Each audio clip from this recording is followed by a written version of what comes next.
What does an old school motorsport fan think of a Formula E car? Well, they probably think that they're too quiet or that the noise is annoying. They see it as a spec series, which means the cars look far too similar and that there's not enough diversity. And that they're slow, driving on small street circuits that lack character. Massa's closing the door, that's going to be... Whoa. I'm in Valencia for the Formula E pre-season testing to get behind the wheel of one of these cars, to find out what they're all about, and also to see if a Formula E car is actually exciting to drive. Before my go in the car, I went to the garage to have a walk around it. So this is the car I'm going to be driving. The Formula E Generation 2 car. So what have we got? Let's start with the bodywork. Enclosed front wheels, which are more aerodynamic and means the car is stronger at the front. Most single-seater cars don't have these covers, which means the wheels can be a really fragile part of the car. Now, it's not all about downforce. There is a front wing, but there's no rear wing. It's more about mechanical grip from the tyres. Speaking of tyres, these are Michelin road tyres, which keeps the series road relevant. Now, they aren't slicks and they have to last the entire 45-minute race, but that means there aren't any dodgy tyre strategies like in other motorsports. I say there's no rear wing, but if you look at these rear wheel arches, they extend into these winglets on either side. And look at the size of this rear diffuser. That's definitely going to do something. So what is powering this car? Well, it'll be somewhere between 200 kilowatts and 250 kilowatts, which in horsepower is around 270 to 335. Now, that may not seem like much, but when the torque from those electric motors kicks in instantly, those rear wheels are going to light up and it could be pretty sprightly. So we'll have to wait and see how this car behaves. Let's talk about the batteries in this car. For the Generation 1 car, they could only last half the race, meaning the drivers had to switch cars. But for Generation 2, the battery technology has moved on and it can last the entire race, 45 minutes of intense racing. So what do I think about the looks of this car? Well, I think if this car didn't exist in Formula E and F1 brought it out as the new 2021 car with a big rear wing, I think people would absolutely love it. So the fact that this car is in Formula E hammering around street circuits is insanely cool. But it doesn't just have to look good, it has to drive well. To understand what I was stepping into, I asked Neil Yanni of Porsche, a newbie to the Formula E field, what it's like getting used to one of these cars and what I should look out for. I am driving a Generation 2 car tomorrow. What advice do you have for me driving it? Be careful in chicane 1. That's the most dangerous place, so to stay away from the curbs. I would say just enjoy it, yeah. You're not going for pole position, so just enjoy it and try to suck it in. And Andre Lotterer had a couple of tips for me as well. So Andre, I'm driving the Gen 2 car tomorrow. How are you? What advice do you have for me? Be careful in turn 1, the chicane is pretty narrow. I tested that today. So, but the rest of the track is pretty easy, you have a lot of space and it's a pretty straightforward car to drive. Just make sure they don't start you on full battery because it's easier to drive when you're at 75% charge because then you have real energy recuperation which will stabilize the car because of locking the differential. And yeah, other than that, enjoy.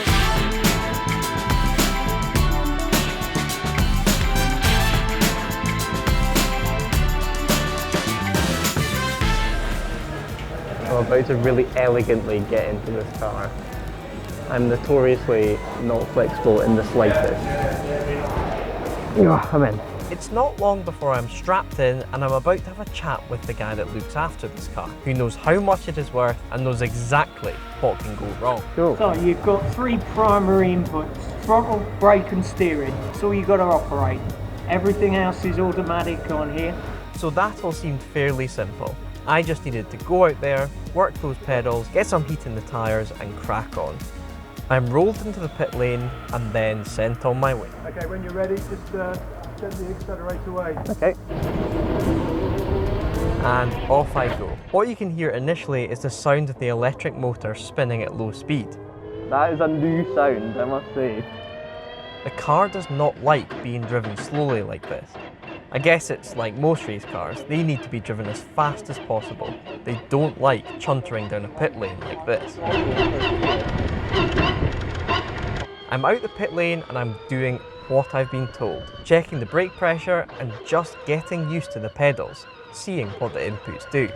Throughout this drive in the Formula E car, the brakes were probably the strangest part of the car. It kept wanting to push on instead of slowing down smoothly. When I got on the brakes as hard as I could, it felt like it was trying to get away from me. Possibly that has something to do with the regenerative braking, but I'm not sure. Here's my first little burst of electric power, and the car feels quick, with the electric torque hitting you in the stomach. I wasn't allowed to use second gear. There are 2 gears on this car, but I was only allowed to use first. I was okay to get to the top of first, but not pull a paddle to reach the next ratio. Although that was actually quite a good thing. It meant I could concentrate on my lines and simply building up my cornering speeds instead of worrying about gear ratios. Now, this is where it all goes a bit wrong. I come around this corner and I'm faced with a 50-50 decision. Do I take a right to what looks like an escape road, or left, which is where the track naturally turns? Up I come and I'm nearly about to take the right way. I'm so close, but nope. I take a left because it looks more natural, and immediately I realise I've completely f***ed this up. I try to turn around. Nope, the car's not liking it. It's sounding horrendous by being at low speed with loads of steering lock on. I think I've completely buggered this up. But thankfully, I find this wide escape road to turn around.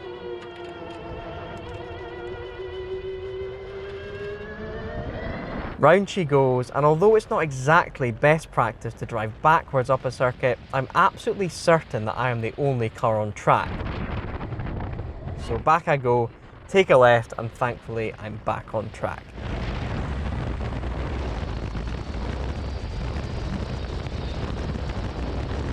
Now I'm wondering, did anyone see me do that? But I'm up at the back of the track, so there's no embarrassment until I get back and they see the footage.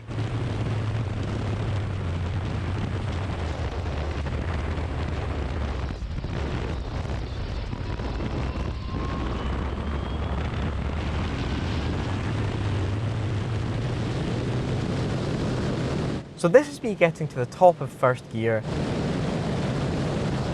and heading into this deadly chicane. Now, no heroics here, just nice and smooth without coming to a halt.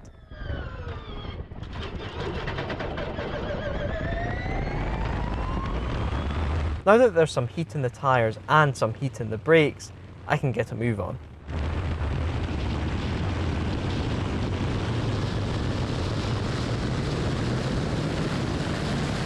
The way this car accelerates, there's that nice initial hit, but it does tail off. I guess the same as all EVs, they're not built for top speed, more for acceleration.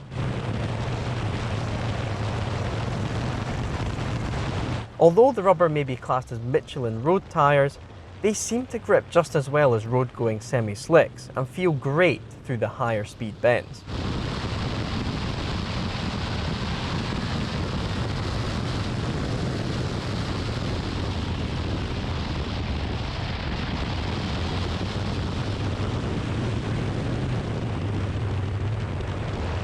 As you can see, I've gained a bit of confidence. I'm a bit more up for this drive now after the first lap, mostly down to how simple this car is to drive. Well, at this pace anyway. I've chatted to plenty of Formula E drivers about the Gen 2 car, and once you're up to race pace on street circuits with other cars and working the regenerative braking, they are challenging things to fully master and get the best out of.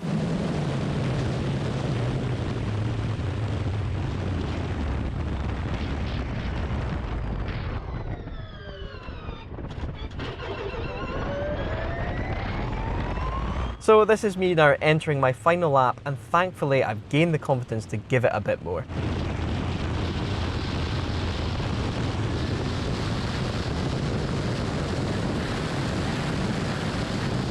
But by pushing it more, the thing that stood out again was the braking.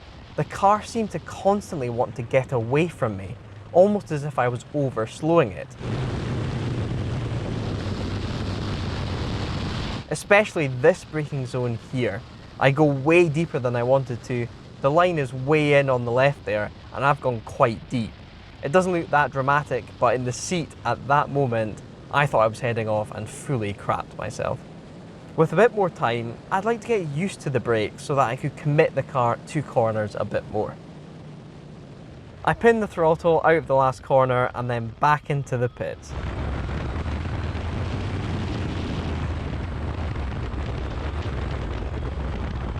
So that was 3 laps in the Generation 2 Formula E car. What an unbelievable privilege.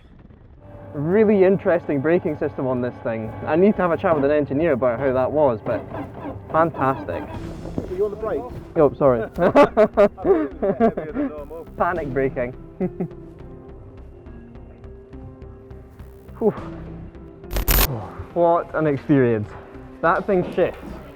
I wasn't allowed to use second gear, but I imagine once you're in second gear in that thing, you are hurtling along. What a cool thing. It really grips.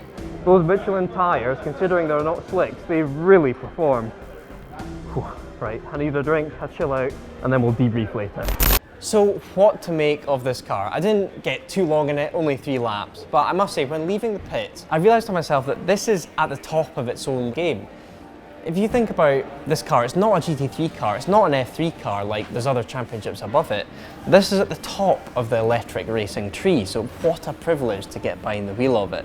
Thank you, Formula E, for this incredible opportunity to get behind the wheel of a car like this. This would never happen in Formula 1, so it's fantastic to be able to do it with Formula E.